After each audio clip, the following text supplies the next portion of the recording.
한번 따라서 할까요? 오호라의 은혜. 한번 더 합니다. 오호라의 은혜.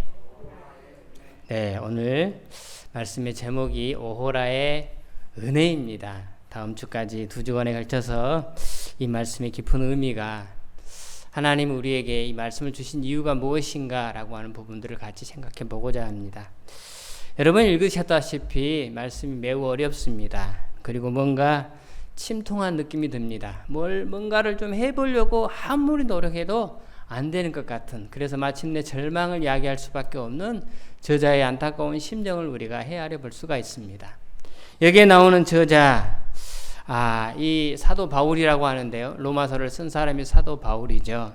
자, 사도 바울의 애통하는 심령, 뭔가 방금 말씀드린 것처럼 진실하게 성실하게 하나님의 뜻을 준행하며 살아보려고 하지만 다른 그 무언가가 가로막아서 그 하나님의 뜻을 준행하지 못하는 그 안타까운 심정을 이 글에 담아놓고 있는 그런 내용을 우리가 말씀을 통하여 만나볼 수 있습니다.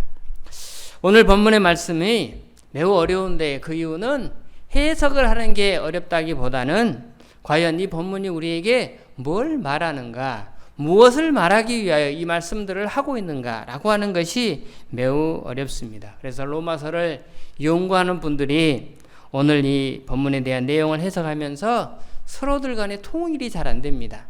자기 주장들이 각각 다 있어요. 하지만 그 주장들이 어떤 그냥 개인적인 자기 사견으로만 그렇게 주장하는 것이냐, 그게 아니고 많은 여러 가지 도구들을 가져다가 학적으로 전반적으로 이렇게 잘 뒤에서 밀어주면서 그렇게 밀고 있기 때문에 어느 한 분야에서 말하는 그 사람이 말이 정답이다 옳다라고 말하기에는 어려운 것입니다. 그러기에 오늘 본문 말씀을 해석하기가 굉장히 난해하다라고 하는 점을 우리가 서론으로 잡고 오늘 말씀에 들어가기를 원합니다. 본문에 나오는 나 1인칭 단수죠. 곧 자기 자신입니다. 저자입니다. 그런데 이 나라는 1인칭이 과연 누구를 말하는 것이냐, 여기에 대한 해석을 하는 부분에 있어서 학자들 간의 견해가 약간씩 다르는 것입니다. 이 글을 쓰고 있는 사도 바울을 두고 하는 이야기냐, 아니면 제3자 다른 누군가를 두고 하는 이야기냐라고 하는 데 있어서 견해들이 각각 다릅니다. 또 그것보다 더 심각한 것은 과연 여기에 나오는 이 이야기가 바울의 이야기라고 한다면 바울의 언제적 이야기냐라고 하는 것입니다.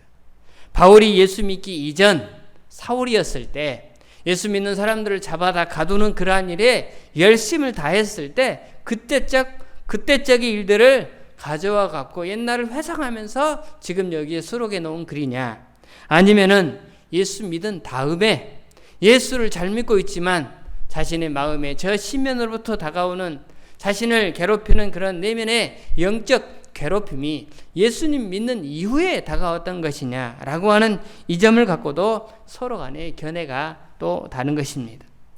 또 어떤 분은 이것도 저것도 아니면 바울만이 가졌던 어떤 독특한 그랬던 상황이 있었지 않느냐, 그래서 그 상황에서 그가 경험한 것을 여기에 수록해 놓고 있지 않느냐라고 하는 것들이 학자들 간에 서로 자기 견해들을 주장하면서 근거를 가지고 주장하면서 서로 이렇게 충돌되는 것입니다. 일치가 안 되는 거예요. 그러기에 매우 어렵다라고 하는 것을 생각해 보고자 하는 것입니다. 자, 그래서 우리는 어느 것이 옳다, 어느 것이 틀렸다 정확하게 말하기는 어렵습니다. 왜냐하면 그 학자들 간에 그냥 하는 주장이 아니라 상당한 근거를 갖고 주장하기 때문인 것입니다. 어떤 분은 이 본문을 놓고 이것은 예수님 잘 믿는 그런 사람에게도 찾아올 수 있는, 특별히 오늘 저자의 바울과 같은 위대한 믿음의 사람에게도 있을 수 있는 그런 내면의 영적인 투쟁이다, 내면의 극심한 어떤 갈등이다 라고 이렇게 해석하는 그런 사람들이 있습니다. 또 반면에 미국의 어떤 유명한 신학대학교 교수는 철저하게 그 논리에 대해서 반대합니다. 어떻게 그럴 수 있느냐, 그의 주장에 의하면 본문의 저자는 그저의 갈등은 한마디로 예수를 믿는 사람에게는 있을 수 없는 그런 이야기다. 그래서 예수를 믿는 사람이 어떻게 이런 갈등을 겪고 있을 수가 있단 말이냐. 이러므로 본문의 내용은 바울이 예수 믿기 이전에, 그가 예수님을 구주로 고백하기 이전에 그가 부활하신 주님을 만나기 이전에 사울이었을 때 그는 율법에 정통한 사람이 있지 않습니까? 그러기에 그러한 정통한 지식을 가지고 살아가다 보니 율법에 대하여 최선을 다하여 지키면서 살아가다 보니 자신에게 찾아오는 영적 내면의 갈등의 순간들이다 라고 이렇게 주장하는 그런 내용들을 우리가 보게 됩니다. 여러분, 그러므로 이 이야기가 바울의 예수 믿기 이전의 이야기다, 아니면 예수 믿은 사람에게 이런 절망적인 갈등은 찾아올 수 없다 라고 주장하는 이러한 부분에 있어서도 서로가 모순이 되는 것입니다. 그러면 여러분, 우리는 어떻습니까? 여러분은 어떻습니까? 오늘 이 자리에 나와 있는 여러분들은, 이 자리에 서 있는 저도 마찬가지로 예수를 믿지만 우리는 이미 구원받았습니다. 우리 인생의 주인은 하나님이심을 믿습니다. 그 하나님께서 보내신 아들 예수 그리스도를 믿음으로 구원받은 하나님의 백성이 되었음을 우리는 이미 다 믿습니다. 여러분 믿습니까? 아멘입니까? 네, 맞습니다. 우리는 그 예수를 믿는다면 이미 구원받은 하나님의 자녀인 것입니다. 그런데 그럼에도 불구하고 갈등은, 여러분 이런 갈등이 없습니까? 아니요. 저는 매일의 삶의 상황들을 통해 갈등을 느낄 수밖에 없는 것입니다. 평소에 믿음이 아주 좋은 성도들도, 신실한 성도들도 자신의 영적인 갈등을 엿보면서 오늘 본문 이 로마서 7장 13절 이하의 바울의 씨름이 그 성도의 씨름임을 우리가 인정하지 아니할 수 없습니다. 그러기 오늘 같은 본문을 예수님 안 믿는 사람들에게만 국한되는 말씀이다 라고 주장하기에는 너무나 큰 모순이 있다라고 하는 것입니다. 왜냐하면 우리가 신앙생활을 하면서 영적인 하나님의 군사가 되도록 우리는 수많은 훈련들을 해오신 분들이 계실 것입니다. 어떤 분은 제자 훈련을 하고, 어떤 분들은 사역 훈련을 하고, 어떤 분들은 수많은 성경 공부를 하면서 자신들을 다져오고 여기까지, 이 자리까지 와 계신 분도 계실 것입니다. 이런 하나님의 영적인 군사가 되었다 한다 할지라도 내면에 찾아오는 또 수없이 많은 환경들을 통하여 여러분들에게 찾아오는 그러한 갈등들 앞에서 오늘 우리가 바울처럼 해야지 않을 수 없는 게 우리의 모습이라는 것입니다. 언제나 신실한 하나님의 성도로 서 있기에는 우리 안에 너무나 부족하고 연약한 부분들이 많을 수밖에 없다라는 사실을 우리는 인정하지 아니할 수가 없는 것입니다. 그러기에 오늘 저는 본문에 나타나는 이 사도 바울의 이 갈등도 은혜의 한 단면으로 찾아보는 것입니다. 은혜의 한 단면. 여러분, 사각형이 있다고 하면 여러 군데, 사각형이면 네 군데의 단면들이 있습니다. 그 네 군데 단면들 중에 그 중에 하나의 단면으로 바로 이것도 오호라도 이러한 갈등도 자신의 시민에 찾아오는 그러한 고통, 내면의 심적인 이러한 수많은 갈등들이 이것 또한 하나님이 우리에게 주시고자 원하시는 하나님의 은혜다라고 하는 쪽으로 해석해 보고자 하는 것입니다.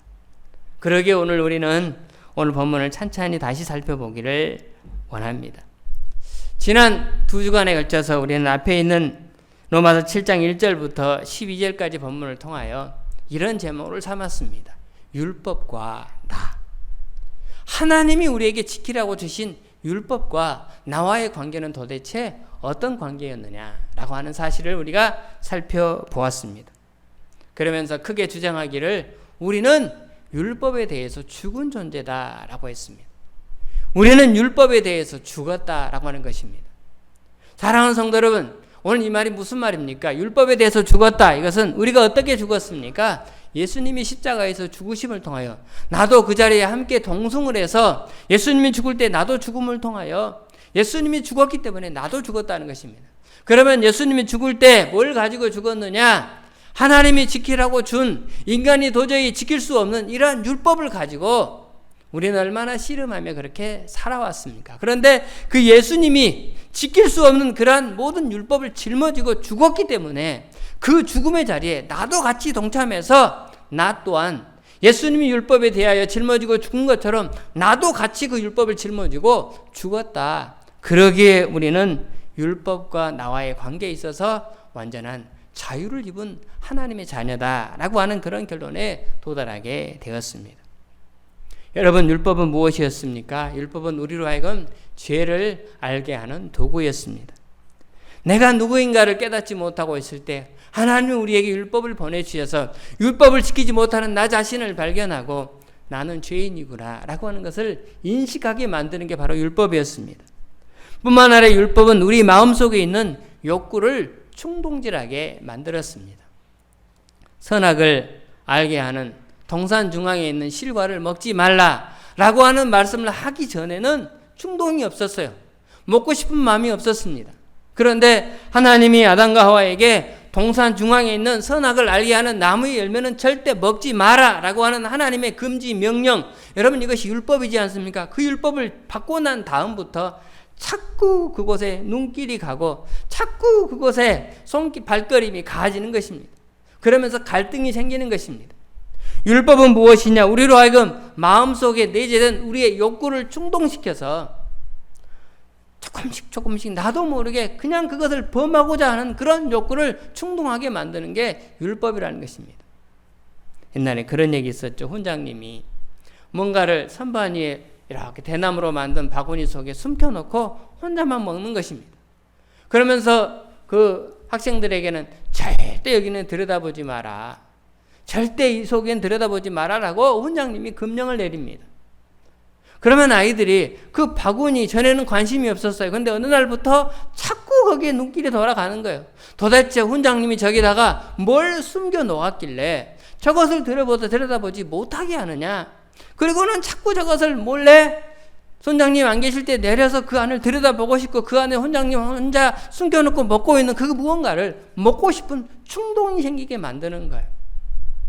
매주마다 예를 들었지만 잔디밭에 들어가지 마라라고 하는 편말이 세워지기 전에는 별로 들어가고 싶은 마음이 없었는데 잔디밭에 들어가지 마라라는 편말을 보고 난 다음에는 그곳에 들어가고 싶은 거예요.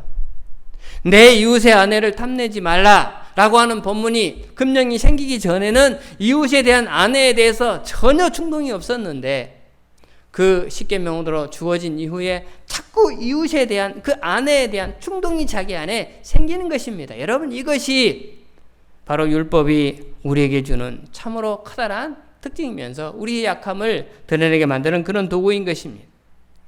마침내 그 율법은 어떻습니까? 죄가 율법을 도구로 삼아서 우리를 속이고 마침내 우리는 죽게 되었습니다. 아담과 하와를 속였던 뱀이 찾아와서 그들을 충동해서 그들을 속이죠. 어떻게 속입니까?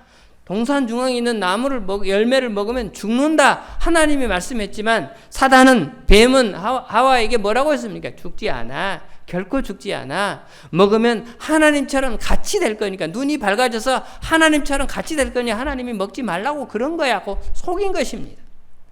여기에 속아서 그들은 그 열매를 먹게 되었고 온 인류에게 죄의 결과로 죽음을 야기하게 만든 것입니다.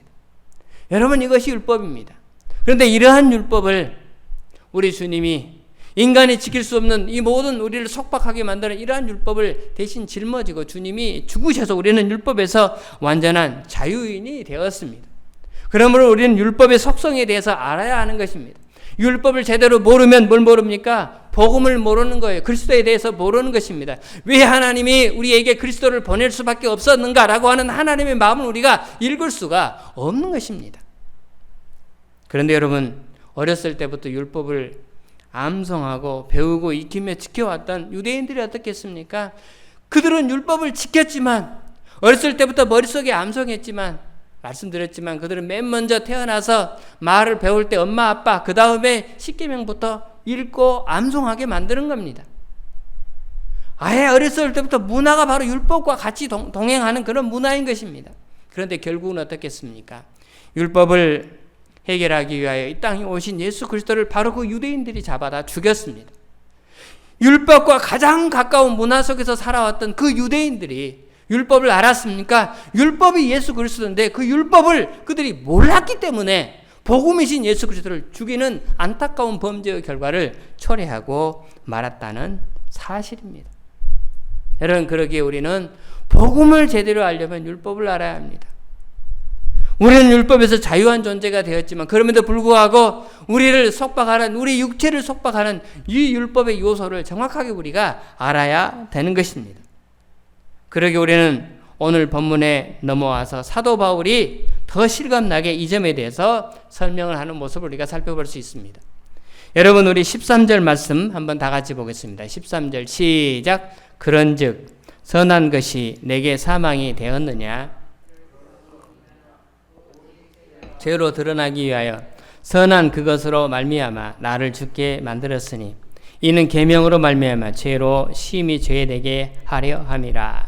네, 말이 어려워요. 그런즉 앞에 1절부터 12절까지를 다 묶어오겠죠. 자, 지금까지 제가 설명한 부분입니다. 그런즉 선한 것이 내게 사망이 되었느냐? 여러분, 여기 나오는 선한 것이 무엇일까요? 네, 선한 것이 율법이에요. 그 율법이 내게 뭘 가져다 줬어요? 죽음을 가져다 준 것입니다. 율법을 범한 결과 인간은 죽음이 왔다는 거예요. 사망이 되었습니다. 그런데 우리는 그 사망으로 끝났습니까? 그럴 수 없습니다. 누구 때문에? 예수님 때문에. 오직 죄가 죄로 드러나기 위하여 선한 그것으로 말미암아 나를 죽게 만들었으니 이는 계명으로 말미암아 심히 죄되게 하려 함이라. 자, 여러분, 매우 어려운 말입니다. 계명으로 말미암아 심히 죄되게 하려 함이라. 곧 이 말은 계명, 율법이죠. 율법으로 말미암아 내가 어떤 존재인가를 죄되게 하려 함이라. 내가 어떤 존재인가를, 내가 곧 죄인이다라는 사실을 발견하도록 그렇게 만들어서 나로 하여금 죄인된 내가 구원받을 수 있는 길이 무엇입니까? 율법을 해결하고 오신 예수 그리스도에게 나아가도록, 십자가 밑으로 나아가도록, 하나님의 은혜의 그 두 팔 벌린 하나님의 품으로 나아가도록 만드시기 위하여 오늘 우리에게 율법을 보내주셨지. 우리가 그 율법에 속박한 백성으로서 끝까지 율법을 쫓다가 그 죽음으로 끝나는 생을 살아가려고 우리에게 율법을 보내신 것이 아니다라고 하는 것입니다. 여러분, 그 무서운 율법 앞에서 내 자신을 발견하는 은혜를 받은 사람은 율법의 거룩함을 받으면 받을수록, 율법이 거룩하다. 예, 율법이 거룩해. 율법은 완전해요. 왜요? 하나님이 만드셨기 때문입니다. 그래서 그 완전한 하나님의 율법을 발견하면 받을수록 내가 누구인가를, 내가 죄인이다 라는 사실을 철저히 더 인식해서 누구로 하여금, 예수 그리스도로 하여금, 우리로 하여금 그분 앞에 기이하여, 그분 앞에 다가가여, 그분 무릎에 엎드려서 그분의 은혜로 이 세상의 삶을 살아가도록 우리를 만드셨다, 그렇게 이끄신다라고 하는 것입니다.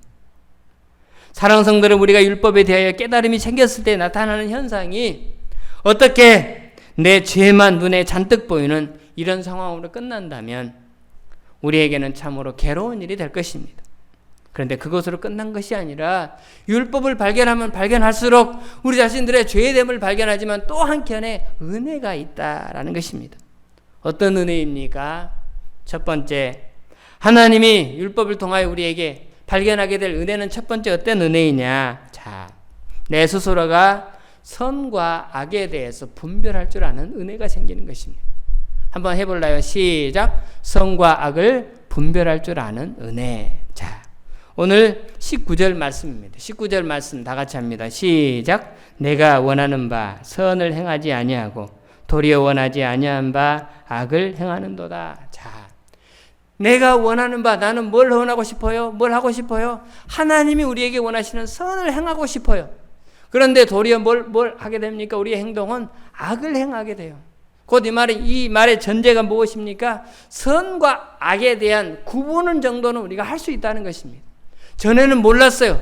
뭐가 선인지 뭐가 악인지 몰랐습니다.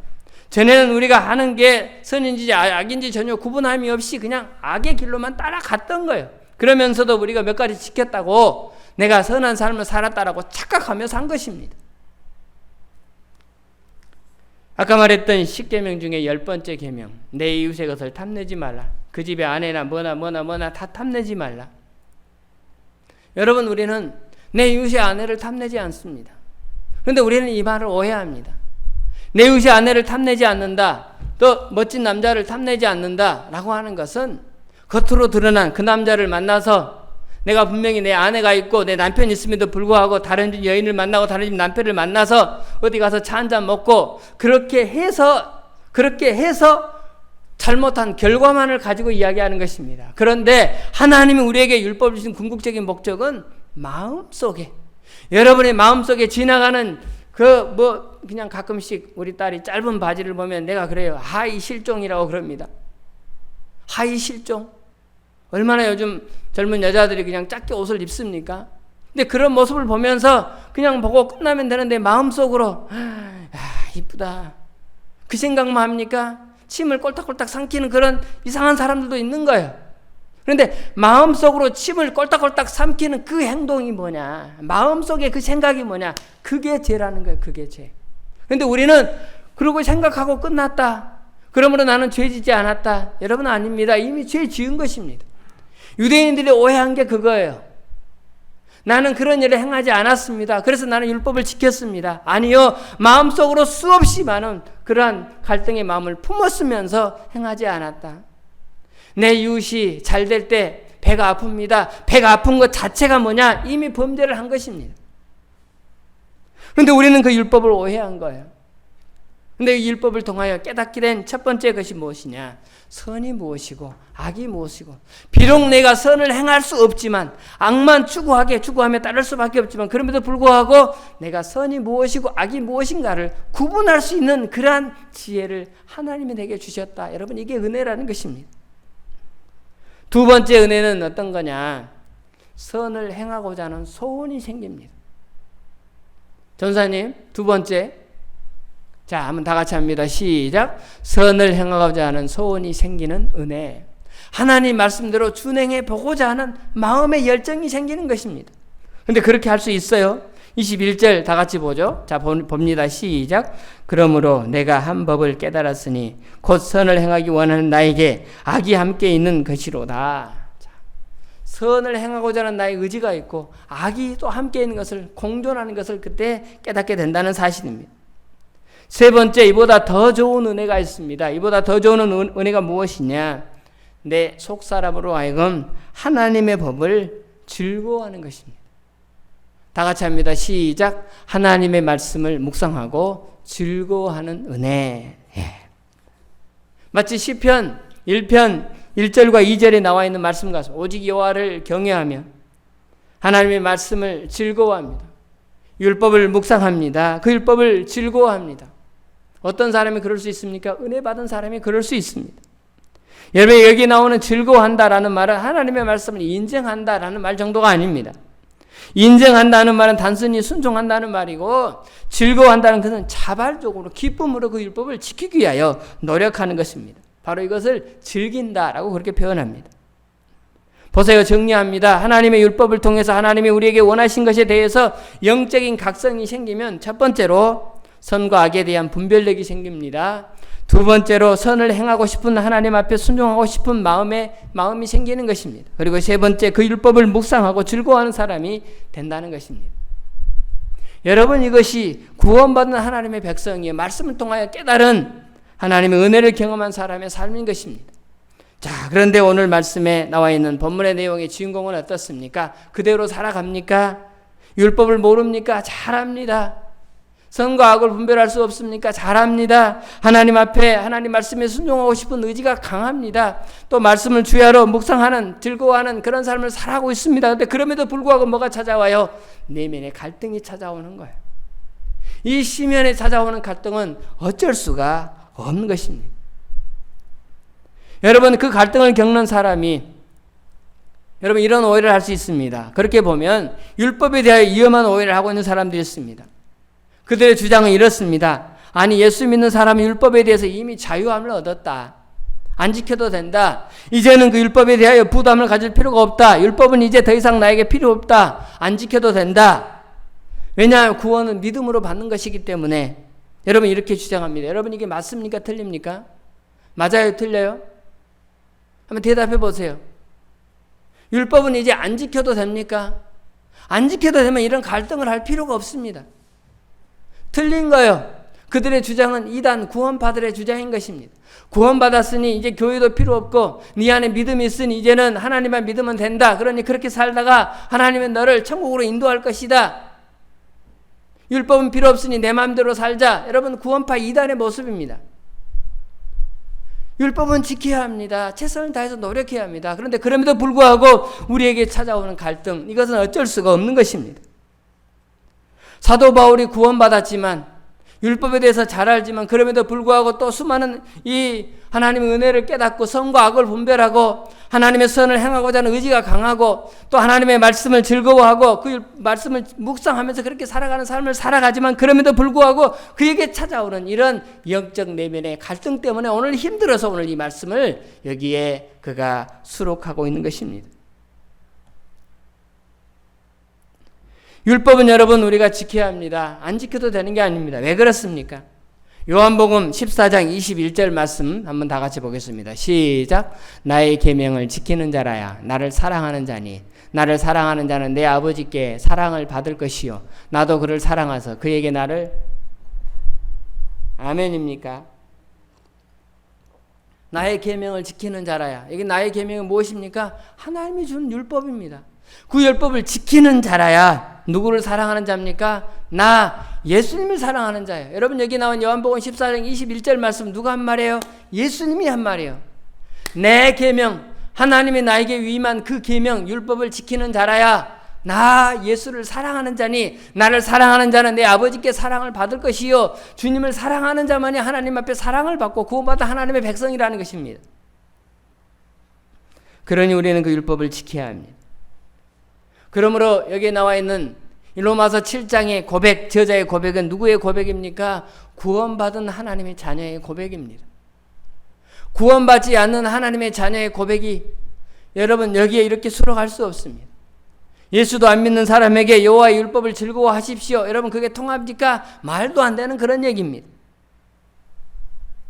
여러분 우리가 이 정도로 율법을 즐거워하면서 늘 거룩한 삶을 살았으면 좋겠는데 어떻습니까? 정반대의 현상들이 나타나더라는 것입니다. 하나님의 은혜에 대해서 율법에 대해서 은혜를 받으면 받을수록 더 괴롭고 또 고민스러운 문제가 우리 안에 늘 존재하는 것입니다. 정말 바울 사도가 본문을 통해서 그렇다면 말하고자 하는 게 의도가 무엇이겠습니까?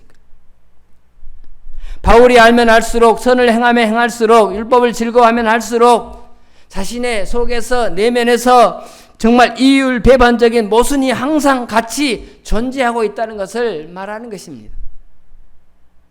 나는 잘하고 싶지만 잘하고 싶지 않는 그 또 다른 나가 같이 있다는 거예요. 이 속에. 내 속에는 두 개의 영이 있습니다. 하나님의 영이 있고 본래 나의 영, 이것을 자아라고도 하고 이것을 육체라고도 합니다. 이 둘이 같이 공존해 있는 것입니다. 같이 더불어 살아가는 것입니다. 하나님의 영만 내 속에 가득 차서 그 영으로 내가 평생 하나님 앞에 순종하고 싶은 그 마음으로 열심히 순종만 한다면 얼마나 좋겠습니까? 그런데 그 반면에 하나님 말씀에 순종하고 싶지 않는 늘 물고 늘어지면서 싸우고자 하는 나의 욕구가 여전히 살아있는 것입니다. 언제까지? 죽을 때까지. 해상 끝나는 그날까지. 여러분 이것이 나의 본래의 자아, 나의 본래의 육체가 되는 것입니다. 그래서 사도 바울은 본문에 자기 자신 내에서 싸우는 이 세 가지 자기 자아의 세 가지의 모순을 이야기합니다. 모순, 바울의 모순이 무슨 뜻입니까? 모순, 창과 활이라는 그런 뜻이죠. 창과 방패라는 그런 뜻이죠. 창과 방패 뭡니까? 서로 앞뒤가 맞지 않는 말과 행동을 말하는 것입니다. 그가 말은 이렇게 해놓고 행동은 달리하는 거예요. 여러분 이게 모순이지 않습니까? 근데 사도 바울이 자기가 살아오면서 자기가 겪으면서 경험한 세 가지의 모순을 이야기하는 것입니다. 첫 번째 어떤 모순이냐? 내가 원하는 대로 하고 싶은 대로 다 행하지 못하는 모습이 있다는 것입니다. 다 같이 한번 읽죠. 시작. 원하는 대로 다 하고 싶지만 은혜대로 행하지 못하는 모순, 이게 있다는 거예요. 여러분 이게 15절 말씀입니다. 15절 다 같이 보죠. 시작. 내가 행하는 것을 내가 알지 못하노니 곧 내가 원하는 것은 행하지 아니하고 도리어 미워하는 것을 행함이라. 어떤 걸 행한대요? 미워하는 거, 싫어하는 거, 하나님이 싫어하는 거, 그것을 행하게 만드는 거예요. 18절 19절에도 똑같은 고민을 합니다. 18절 19절 시작. 내 속 곧 내 육신에 선한 것이 거하지 아니하는 줄을 아노니 원함은 내게 있으나 선을 행하는 것은 없노라. 19절 시작. 내가 원하는 바 선을 행하지 아니하고 도리어 원하지 아니하는 바 악을 행하는도다.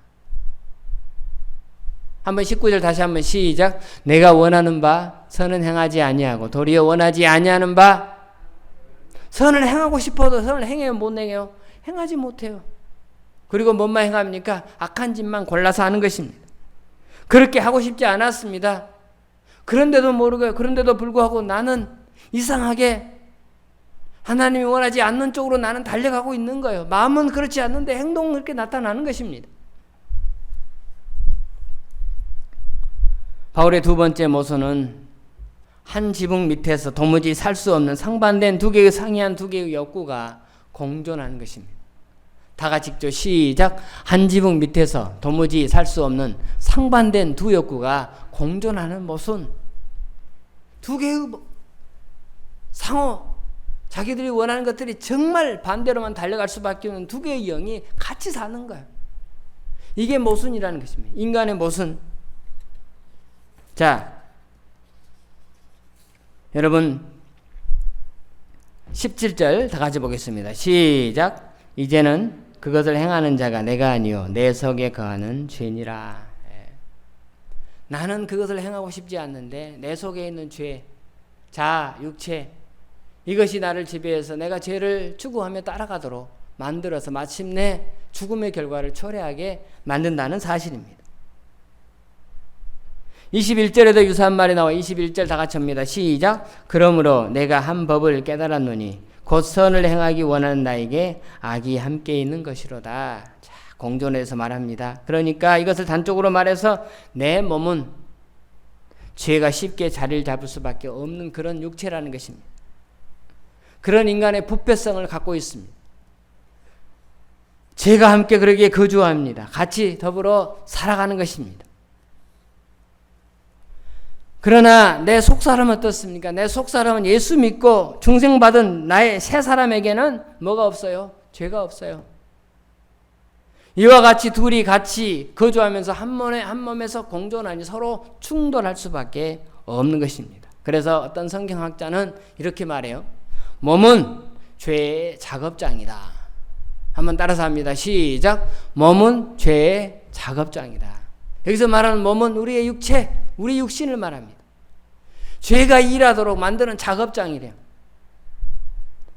몸은 죄가 일하는 그런 공간이 되어서 나로 하여금 어쩔 수 없이 죄의 길로 달려갈 수밖에 없게 만드는 게 바로 이 또 하나의 나, 하나님의 영이 아닌 본래의 나라는 사실입니다.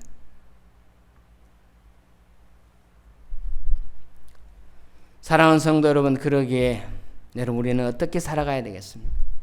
우리는 헤매지 아니할 수 없습니다. 우리는 흔들리지 아니할 수 없습니다. 우리는 갈등을 겪지 아니할 수 없습니다. 마침내 세 번째 그가 발견한 모순은 악한 소욕에 이끌려서 죄를 범하고야 마는 그러한 패배자가 되는 모순이라는 사실입니다.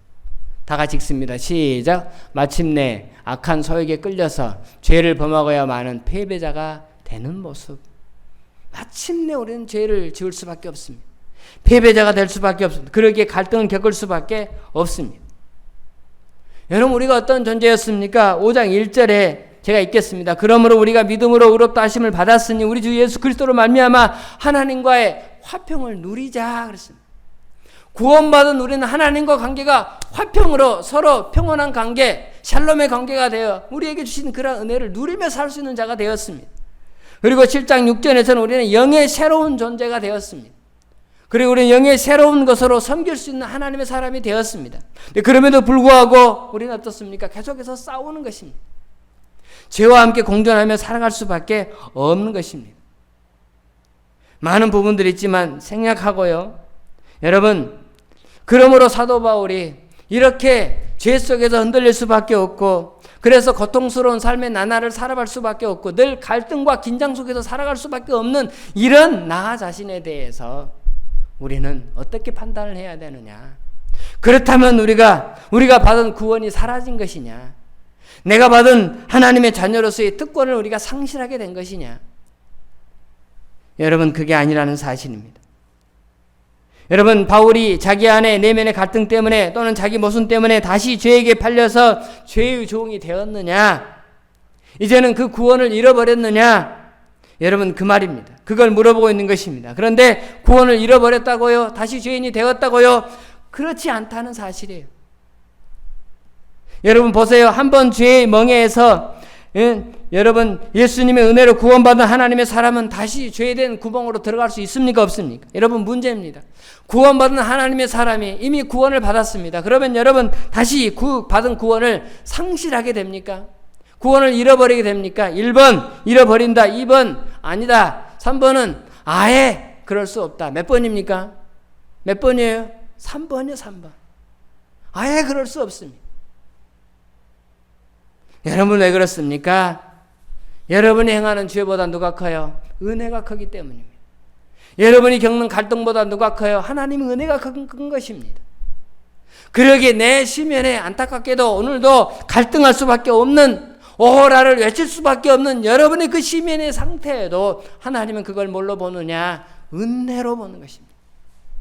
오호라, 나는 공고한 사람이로다. 이 사망의 몸에서 누가 나를 건져내랴 라고 말할 수밖에 없고 고백할 수밖에 없는 이런 나 자신의 안타까운 우리의 처지를 하나님의 은혜로 받으시고, 하나님의 그것조차도 은혜로 받으시고, 우리의 갈등하는 우리 자신의 내면의 상태조차도 은혜로 받으시고, 오늘도 우리에게 또 다른 새로운 기회를 주시면서 나에게 오라, 나와 함께 가자, 나를 바라보라, 나를 의지하라, 내가 내미는 손을 다시 한 번 더 붙잡아라, 꼭 붙잡아라. 여러분 이것이 바로 오호라의 은혜인 것입니다. 우리 24절 말씀 다시 한번 합니다. 24절 끝절 시작. 오호라, 나는 공고한 사람이로다. 이 사망의 몸에서 누가 나를 건져내랴. 여러분 이 갈등 안 해보신 적이 있어요? 날마다 여러분 갈등하지 않습니까? 날마다 갈등하며 살아갈 수밖에 없는 것입니다. 그런데 그럼에도 불구하고 여러분을 향한 하나님의 계획은, 구원받은 하나님의 사람은 여러분을 끝까지 지키신다는 사실이에요. 바로 그 마음을, 그 의도를 담기 위해서 자신의 겪었던 경험 속에서 그 느낌을 담아 여기에 수록해 놓은 게 바울이 우리를 향한 하나님의 뜻을 깨달아 하려고 오늘 이 말씀을 우리에게 주시는 것입니다. 누가복음 15장에 보면 그 유명한 탕자의 비유가 나와요. 유명한 탕자의 비유, 둘째 아들의 비유죠. 근데 여러분 둘째 아들이 주인공이 아니에요. 우리가 생각하기에 둘째 아들이 주인공이다 라고 하는데 여러분 아닙니다. 진짜 주인공은 누구십니까? 그 아들이 돌아오기를 기다리는 하나님 아버지가 주인공이에요. 둘째 아들의 아버지가 살아있는데 내 재산을 주시오 해가지고 가서 다 썼죠. 그리고 거짓거리 돼가지고 돌아와서 아버지에게 말합니다. 아버지, 나는 이제 아버지를 아버지라 부를 수 없습니다. 나를 아들로 칭하지 마시고 뭘로 칭하라고요? 종으로 해주세요. 종. 여러분 그때 아버지가 뭐라고 말합니까? 무슨 말이냐? 네가 종이냐? 그럴 수 없다. 그 더러운 그의 신체를, 그의 옷을 다 벗기고 깨끗이 목욕시키고 가락지를 그 손에 다시 끼워주고 좋은 옷을 입혀주고 너는 영원히 내 아들이다. 내 아들이다. 오호라의 은혜가 바로 이것입니다. 둘째 아들이 돼가지고 하나님 말씀을 번번이 범하면서 멀리 떠나가서 수많은 죄 속에 살았지만 그럼에도 불구하고 이런 나에게 하나님 우리에게 기회를 다시 한번 주십시오라고 외치는 그 오호라의 은혜를 깨닫고 하나님 앞에 돌아오는 자에게 너는 나의 아들이고 너는 나의 영원히 내 아들이고 너는 나의 아들이니 내가 너를 평생 영원토록 지키실 것이다 말씀하시는 게 여러분 하나님의 그 마음인 것입니다. 사랑하는 여러분, 이 한 주간 또 어떻게 살아가시렵니까? 오호라의 은혜를 다시 한번 깨달았으면 좋겠습니다. 그리고 하나님의 그 은혜로 이 한 주간 여러분의 삶의 모든 현장에서 주의 거룩한 능력으로 승리하는 하루하루들이 다 되시기를 주님의 이름으로 축원합니다. 여러분 찬송 나의 기쁨 나의 소망 되시며 95장 찬송하도록 하겠습니다.